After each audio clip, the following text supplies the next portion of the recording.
So I just got my hair colored blonde, which is why it's important now more than ever to preserve my hair health. That is why I am obsessed with Well Bell. Well Bell is a hair, skin, and nail supplement that has truly changed my life.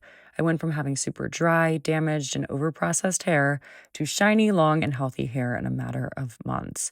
Now I feel zero worry when I go to the hair salon because I know Well Bell contains all of the best ingredients to keep my hair strong and healthy. Well Bell is science-backed and was created by a Harvard scientist. And if you don't believe me about the results, you can go to my IG highlight titled Well Bell or go to their website to see the countless people that they have helped through their hair journeys. If you want to test it out for yourself, you can use code Veronica10 at checkout for 10% off your order. That's code Veronica10, Veronica 10 at checkout. I highly recommend the subscription because you typically start seeing results in about 2 months. That's code Veronica10, Veronica 10 at checkout. Hello, and welcome to Martinis and Bikinis, the podcast for everything under the sun. I am your hostess, Veronica Droulia, and I am here to help you navigate your 20s through all things lifestyle, beauty, and fashion. So, if you're ready, let's dive into today's episode. Hello, and welcome back to Martinis and Bikinis. I am your hostess, Veronica Droulia, and I had polled my audience on Instagram about what you guys wanted to hear from me for this solo episode. I haven't done one in quite some time. I've been doing so many fun guest interviews, and I highly recommend you go back and listen to some of them because I feel like I've had just some really incredible guests recently, and they all do such different things, whether they're entrepreneurs, content creators, coaches, and I know that I've learned so much. I always tell people that this is kind of my education now as an adult. I think it's so good to constantly educate yourself.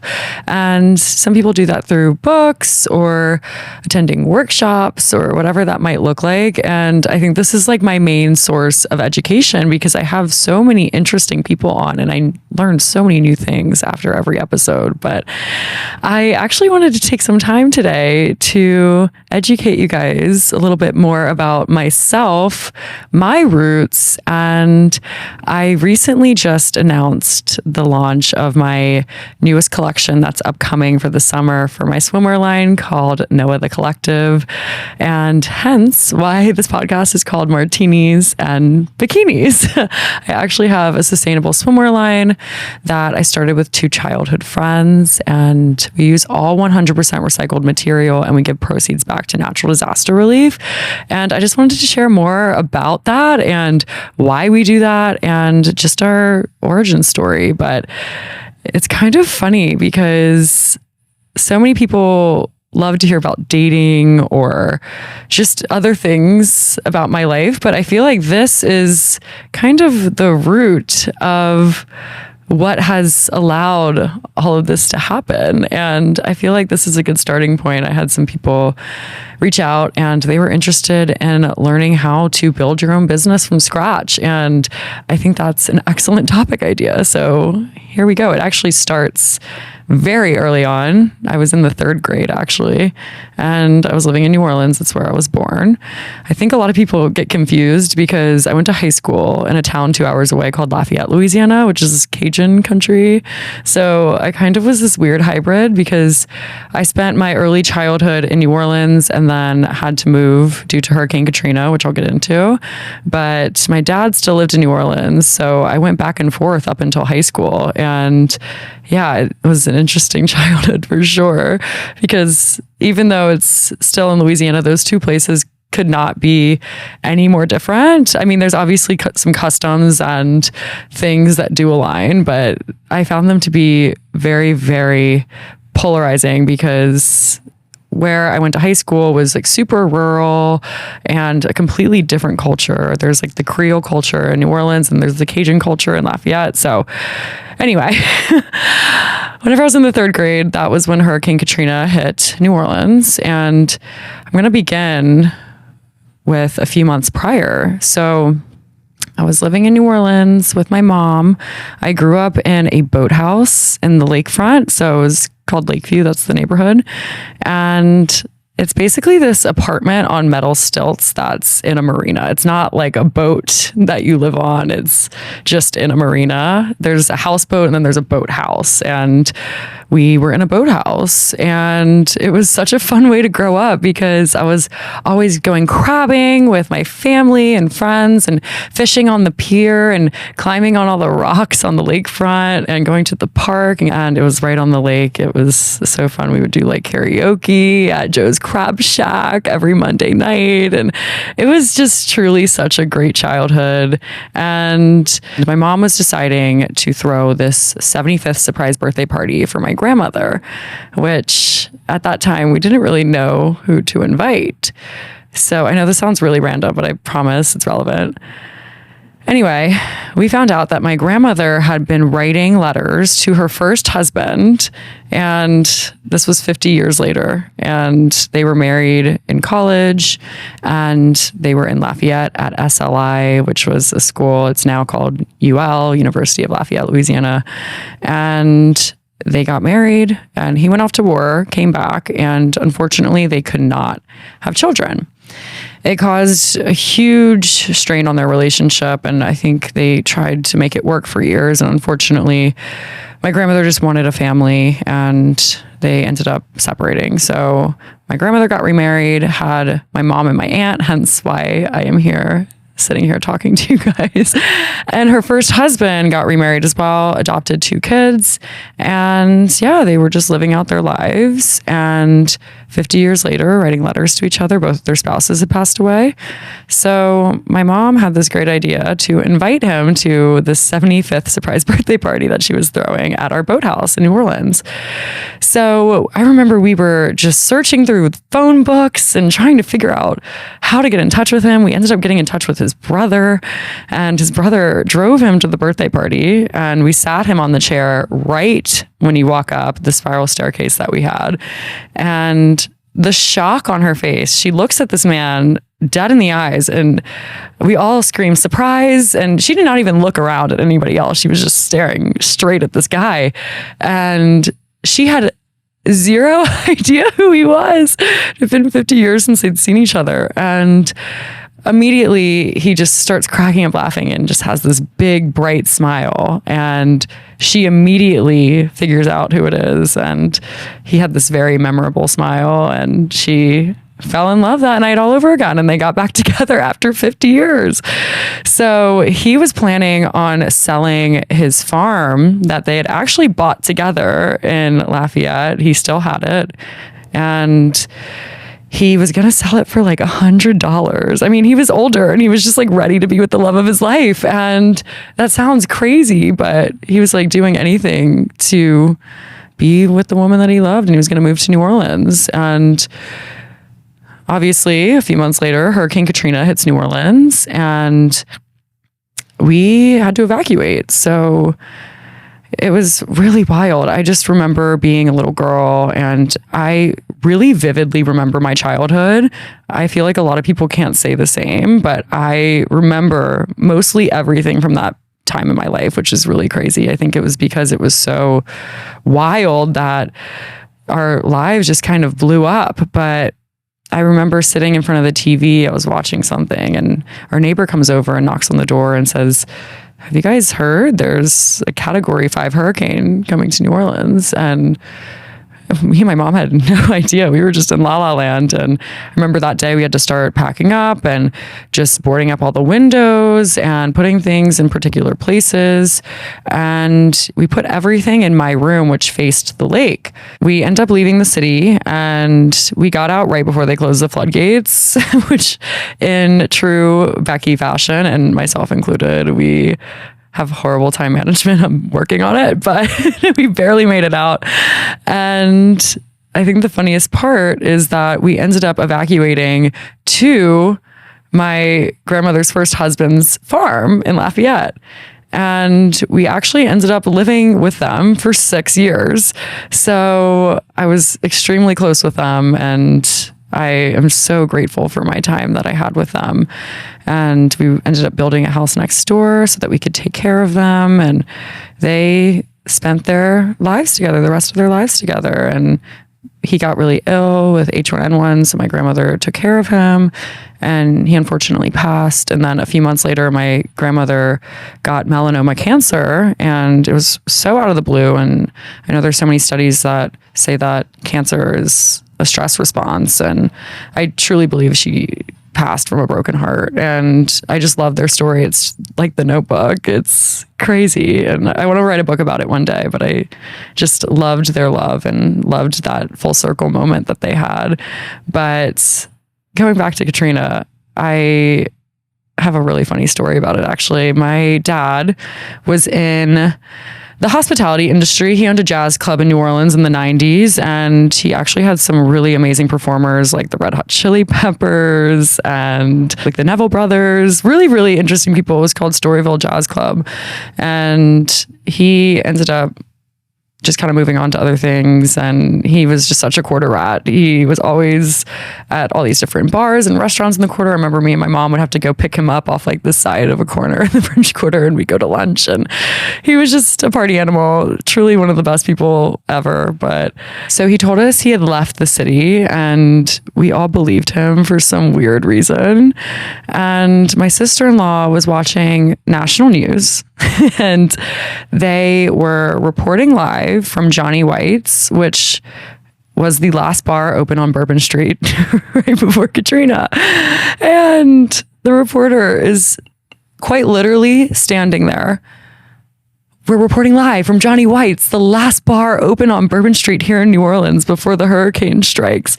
And I kid you not, my father walks behind the reporter on screen on national news.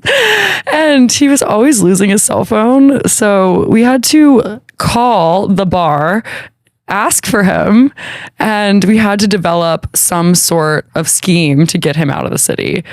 So I'm just so grateful, first of all, that I was even able to evacuate the city, and I had the means to do that. My family did, because I know so many people lost their lives, lost their pets, lost their homes. I mean, I am just so incredibly grateful that we were able to get out and that we were able to get my dad out. So going back to this wild story, he eventually gets on a Greyhound bus that they are using to rescue dogs out of the city, like abandoned pets.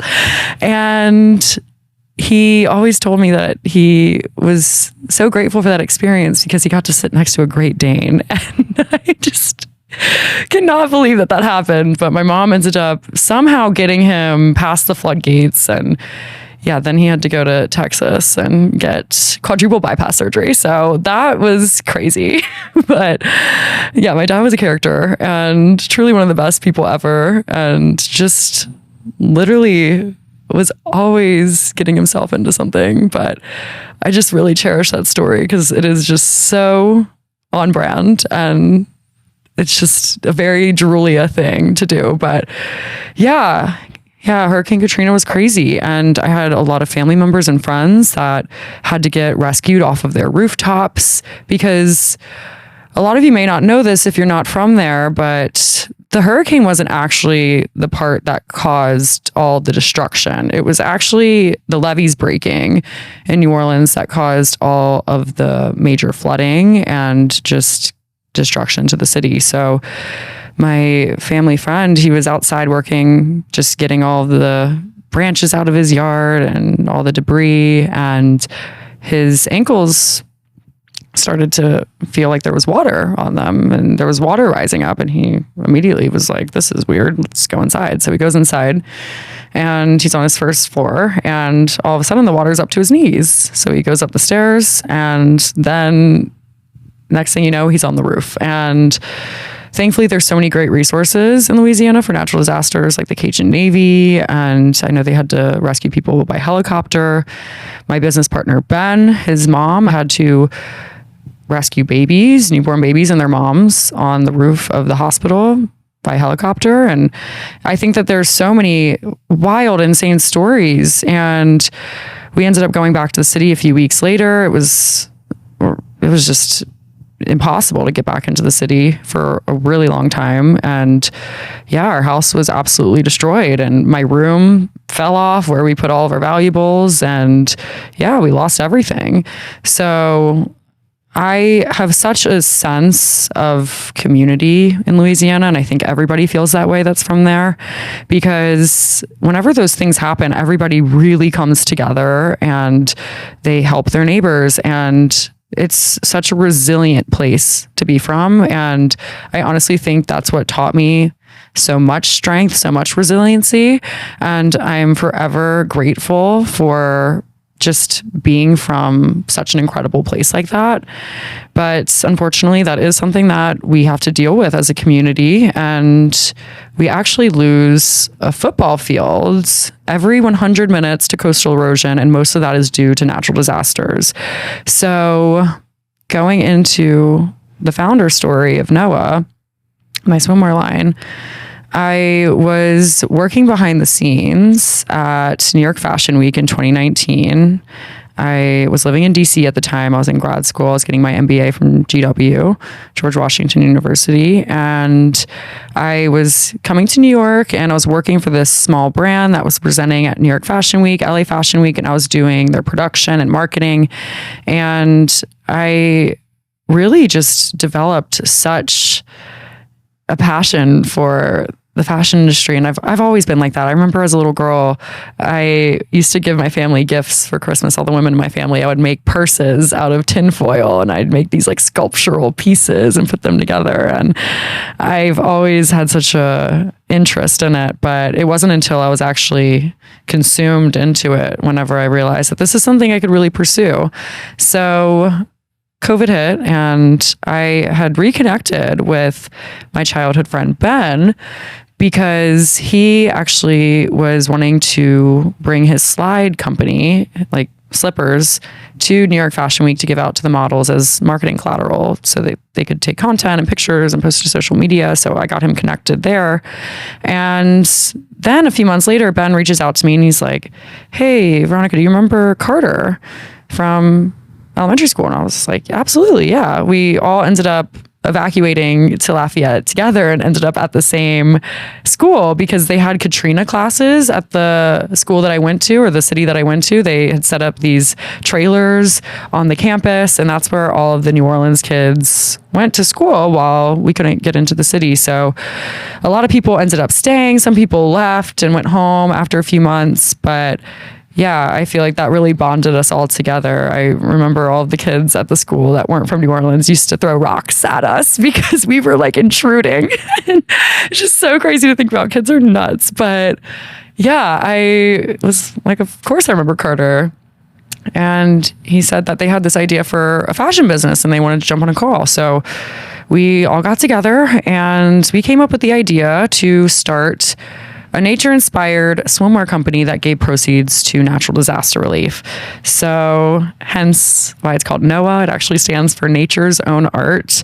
And we use a lot of animal prints and recycled material, and we work with local organizations in New Orleans and around the world. We're open to anything, but we help combat natural disaster relief and conservation efforts. So it's been such a wild experience, and I can't believe all of that happened to get to where we are today, with some funny stories included. But I think when you're from a place with such tragedy, it's important to cultivate community. And for me, whenever I wanted to start a brand, it wasn't just to start a brand and say I was a business owner or an entrepreneur. I feel like I really value intentionality and purpose, and that's what this is. It's honestly my baby, and it's my whole heart, and I wanted to dedicate it to what brought me here today. And I think it's really cool that you can start local and then go global with businesses. I think that's such a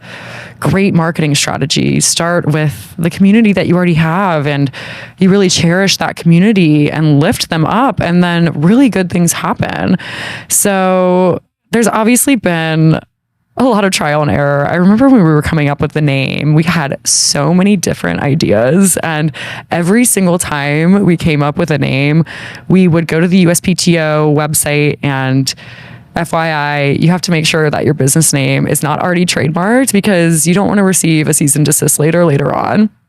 But every single name we came up with was taken, and we would just have to start at square one. That was the hardest part, honestly, at the beginning, was coming up with the freaking name. And then one day Carter texted in our group text and he's like, what about nature's own art? Like NOA. And I was like, wait, that's super cool because it reminds me a lot of Noah's Ark. It also sounds kind of like NOLA, and it really just captures the essence of what we're trying to do here. And he said, if this is taken or if this is not taken, I'm going to be so pissed that it took me this long to come up with that. And of course it wasn't taken. And yeah, we decided to go with NOA, and it's been such a roller coaster. You know, I've made some bad business decisions, honestly, especially in the early beginnings. I had no idea what I was doing. I remember partnering with certain influencers thinking it was really going to skyrocket the business, and then it just totally didn't. And we wasted a lot of money, and just learning how to properly invest the money into the business was probably the hardest part, because nobody's just going to sit there and be like, oh, you need to do this, this, and this. Like, it's all you. You have to figure it out. You're your own cheerleader. And it's a lot of just experimentation. But yeah, I think it's interesting because I really look up to Shea Marie. She's an influencer that started Same Swim. I think it's an incredible brand, and she's always been such a huge inspiration for me as just a career-oriented woman. And she was on her stories the other day answering questions, and somebody asked her founder story with Same, and she started it over a decade ago, and she said that she didn't start to get traction until about 3 years ago.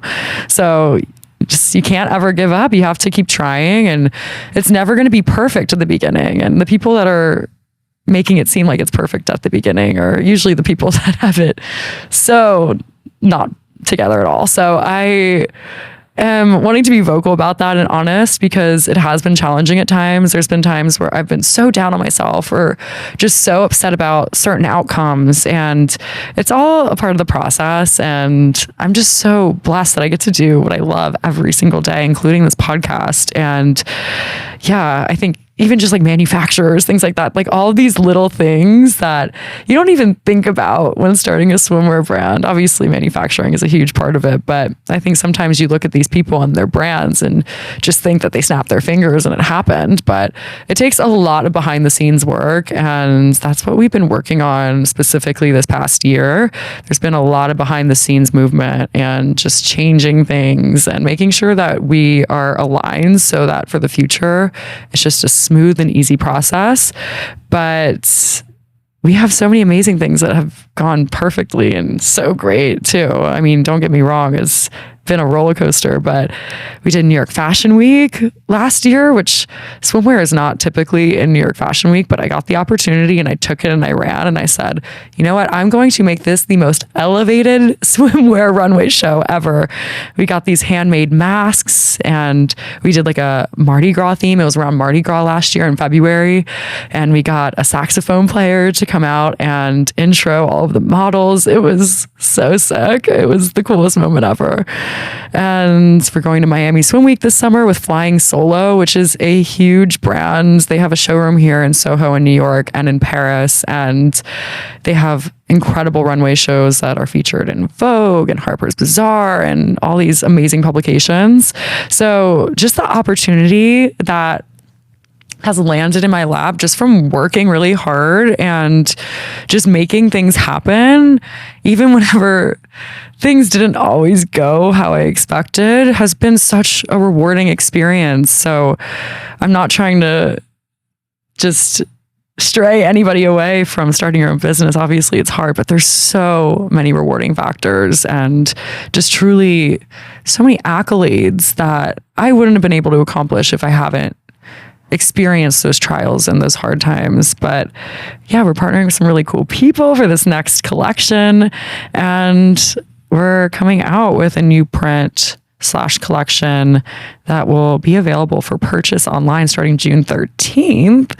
So we're going to have some mini launches throughout the summer as well. So this isn't just a one-time thing. We're going to keep introducing new product, and we have a really big catalog, our biggest one yet. In the past, we've only introduced a few pieces, but we have so many different pieces this time and some really cool prints. And if you've checked out the social media, this isn't a secret, but it's snakeskin, which I feel like is just popping off right now. And I've been working on these designs for the last year, and it's so crazy to see it come to life because I actually sketch everything on my iPad. And I think that there's so many designers out there, and I'm sorry that I'm putting it in quotations, but it really does irk me, that will steal other people's designs and they'll literally cut up products that they purchased and do cut and sew with it, where they're basically just mimicking a product that somebody already made and either changing the print or the fabric. And that is just so disrespectful, in my opinion, as somebody that actually like creates these products with a pen and Apple Pencil and my iPad. And it's really just so amazing to see your own work come to life. And I think, again, going back to the intentionality factor, having that intentional mindset of creating something that people want and people want to use, and adding your own flares to it and making it personal is so important when starting a brand. And I think for me, the biggest accomplishment for this next collection is I was able to get your input from our last pieces and hear your thoughts and be able to change and tweak things, and also hear about what you guys would like to see in the future, how you feel confident in swimwear. Even for our men, what inseam they like for swim trunks. We have men's pieces as well. And it's cool because they actually match the women's pieces. So we've had a lot of couples and people get matching pieces, and it's been cool to see photos from that and people enjoying it. But every single customer that we have had in the past couple of years who have bought our items on repeat and stocked up on all of our latest products have reached out personally and told me how they get complimented so much whenever they wear our pieces on the beach. And I actually witnessed it for the first time whenever I was with a group of my friends. We were all wearing my swimwear and we were in Miami, and there was this bachelorette party, and they came up to us and they said, "Girls, we have been talking about your swimsuits for the last 30 minutes. Where are those from?" And I think it's really cool whenever you can say, well, this is my brand, and tell them your story. And, you know, I've definitely experienced some toxicity in the space for sure. I remember we did a pop-up at Miami Swim Week 2 years ago, and there's a lot of buyers and investors that come to those events. And there was this guy that came up to me and he was asking me about my brand, gave him my typical elevator pitch and told him the story and some background. And he immediately looks at me and says, "I don't really give a fuck about your story." And I was like, whoa. I was like, okay. He was like, "All I care about is the fact it was me and my 3 friends. One was redhead, one was brunette, I'm blonde." And he goes, "All I really cared about walking up here was that I saw 3 pretty blonde, brunette, redhead girls, and I was curious to see what you had to say." I think as a investor in swimwear brands, I think it's important to put your pieces on like the hottest celebrity and be on like the hottest publications, and like that's all that matters. And I was like, okay, this guy's unhinged. And I just remember feeling so defeated after that conversation because there was really like no way to respond to that. And I just felt like so sad. And my friend looked at me and said, "Veronica, you're doing something really great. And I think karma is real. And when you put good energy and good karma out into the world, especially in the business world, it does come a long way." And I've just been really holding on to that because I think just even having that interaction was just, you're going to run into that. You're going to run into people that are going to belittle you or make you feel like what you're doing isn't valid or impressive or interesting. And, I truly feel so empowered every day whenever I get to sit down with people and tell them about our story and what we're creating. And I, for one, think it's really cool. So if you think it's cool too, make sure to tune in on June 13th for our pre-order. We actually are going to be announcing our product for sale early to our VIP access. So all you have to do is go to noathecollective.com, and we have a subscriber list that you can sign up for. And yeah, you want to make sure you do that because we do have limited quantity. We are really against trying to feed into the fast fashion scene. So we're trying to be, again, intentional. And if you want to wear our product, you have to get on that list because I'm not sure how long it's going to last for. But yeah, thank you guys so much. I feel great telling the story. I feel like I haven't really opened up about the whole works and my own personal beginnings when it comes to what this brand means to me and my childhood and how we got here. And I'm just so incredibly excited to share more with you guys. So make sure to follow me if you're not doing that already. I hope you are if you're listening in, but my Instagram is at Veronica Droulia, VeronicADroulia. And then my swimwear line is called NOA the Collective, NOA the Collective on Instagram. And you can stay in touch with us there. We'll be announcing updates on there, posting some sneak peeks and all that fun stuff. So yeah, I'll see you guys next week and stay tuned. If you like this episode, please feel free to like, rate, and subscribe to Martinis and Bikinis on Spotify or Apple. If you are feeling really generous, please give us a review and I'll love you forever. Cheers.